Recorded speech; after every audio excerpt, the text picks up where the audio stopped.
अनुप्रिया जी, शुरुआत आपसे। ये रह रहकर पीएम पद पर दावेदारी नीतीश कुमार की, ऐसे बयान जेडीयू की तरफ से क्यों आ रहे हैं?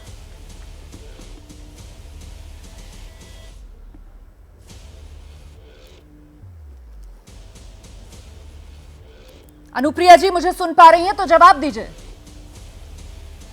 रुमाना जी, आप हमारे राष्ट्रीय अध्यक्ष ललन बाबू जी का जो बयान है, आपने पूरे भाषण को काट करके 2 मिनट के क्लिप को दिखा दिया और आपने कहा कि उन्होंने दावा किया है। जी, मैं आपकी बातों को सुन रही हूँ। मेरी आवाज आ रही है रुमाना जी? रुमाना जी, मैंने कहा कि आपने हमारे राष्ट्रीय अध्यक्ष ललन सिंह जी के जो बयान है, उनके छोटे से क्लिप को निकाल के आपने कहा कि उन्होंने दावा किया है, जबकि वह नालंदा के हरनौत में वह अपने कार्यकर्ता, जेडीयू के कार्यकर्ताओं को संबोधित कर रहे थे और उन्होंने नालंदा के जनता जनार्दन को धन्यवाद दिया कि आप वह है कि जिसने देश को और बिहार को ऐसे नेता को मौका दिया नेतृत्व करने का, जो आज बिहार को भी दिशा दे रहे हैं और आगामी देश के लोकसभा चुनाव में भी नेतृत्व करने की क्षमता उनमें है। उनका वक्तव्य यह था कि 2024 के चुनाव के लिए जिस तरह से बीजेपी जो हल्ला कर रही थी कि बिखरा हुआ विपक्ष है, उस विपक्ष को एक सूत्रधार में उन्होंने बांधा है और विपक्ष एकजुट नजर आया है और विपक्ष संकल्पित है कि हम 2024 में भारत को भाजपा। अनुप्रिया जी, केसी त्यागी से लेकर नीरज कुमार से लेकर श्रवण कुमार से लेकर तमाम आपकी पार्टी के नेता सामने आते हैं मीडिया के और नीतीश कुमार का नाम प्रधानमंत्री पद के उम्मीदवार के तौर पर उछालकर चले जाते हैं। आपके पार्टी के कार्यकर्ता पटना की सड़कों पर उतरते हैं और देश का प्रधानमंत्री कैसा हो, नीतीश कुमार जैसा हो, इस तरीके की नारेबाजी करते हैं। मैं क्या मानूं इसको? ये शगुफा नहीं तो और क्या है? क्या ये दबाव की राजनीति है?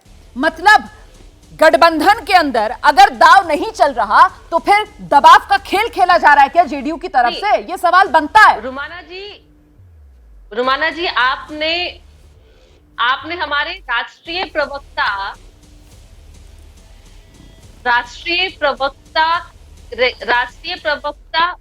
प्रवक्ता केसी त्यागी और हमारे प्रमुख प्रवक्ता नीरज कुमार जी का आपने नाम लिया और मैं आपको चैलेंज करती हूं कि आप अपने चैनल के माध्यम से दिखाएं कि उन्होंने कभी यह कहा है कि देश के प्रधानमंत्री के रूप में हम अपनी दावेदारी पेश करते हैं। हमने हमेशा कहा है कि हम उम्मीदवार नहीं है, ना हम महत्वाकांक्षा हमारी है, हम सूत्रधार हैं इस महागठबंधन के।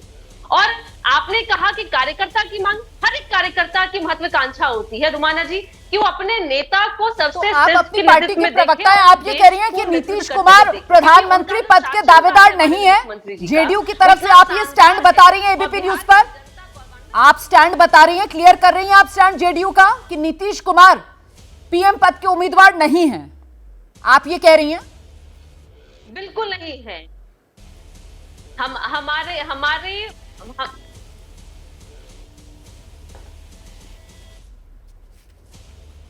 हम कतई नहीं है, हमारी कोई महत्वाकांक्षा नहीं है, हम महागठबंधन के सूत्रधार हैं। हमने एक मंच पे पूरे देश के विपक्ष को, नेताओं को एकजुट किया है और जिसका नाम भी हमने इंडिया दिया है। जुड़ेगा भारत, जीतेगा इंडिया। ठीक है अनुप्रिया जी, लेकिन जब आप इतने दावे के साथ यहां पर बैठकर कहती हैं कि बिल्कुल नहीं है और फिर वहीं आप ही की पार्टी के नेताओं के बयान सामने आते हैं जिनसे संदेश साफ तौर पर यह जाता है कि अगर इस गठबंधन के अंदर कोई ऐसा शख्स है जिस पर किसी तरीके का कोई दाग नहीं है, भ्रष्टाचार से लेकर परिवारवाद जैसे कोई आरोप जिस पर चस्पा नहीं होते हैं, तो ऐसे में नीतीश कुमार बिल्कुल बेदाग छवि वाले नेता के तौर पर उभरते हैं और पार्टी के कार्यकर्ता सड़क पर उतरकर नारेबाजी तक करते सुनाई पड़ते हैं। देश का प्रधानमंत्री कैसा हो, नीतीश कुमार जैसा हो, तो फिर आपको पता है स्थिति क्या बनती है कि गुल खाएं और गुरगुरों से परहेज करें, कुछ वैसी स्थिति बनती है।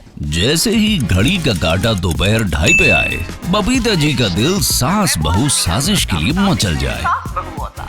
और ये है इनकी बहू, पूरे दिन ऑफिस की टेंशन हो जाए गॉन जब ये करें अपना फेवरेट शो फ्री टाइम पे ऑन। इनकी तरह आप भी देखें अपना फेवरेट शो अपने टाइम पर और डाउनलोड कीजिए एबीपी लाइव ऐप अपने स्मार्ट टीवी पर।